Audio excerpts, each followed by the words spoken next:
Bonjour, bonjour, bonjour. Service traité la Providence. Dès qu'on a eu ça, bino biso ezaka balambi lelo. Bolé lelo, lelo toza le 18 septembre 2021. Voilà, tout s'est préparé pour la mariage à pourquoi lelo. Divine, on arrive, hein, tout lamba déjà. Voilà, tout lamba déjà. Ya biso là la katene, ça bino que ya biso ya lelo ya sika e balambi lelo. Bolé ka lelo. Là, on est en train de se préparer pour tout qu'on a œuvré na mariage ya le 18 septembre 2021 na œuvré.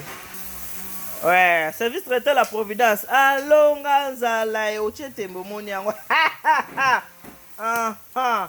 Service traité la Providence. Allô, Nganzala. Sopo Ochetembe. Zob sera na musalo mwa ndenge toko sepelisa yo. Koleka kutu kombo esengo. Ya lelo ya sika e balambi lelo bolepeka lelo la tozo se préparer to bonga matoki de vrai. Donc tozo na kati ba préparatif.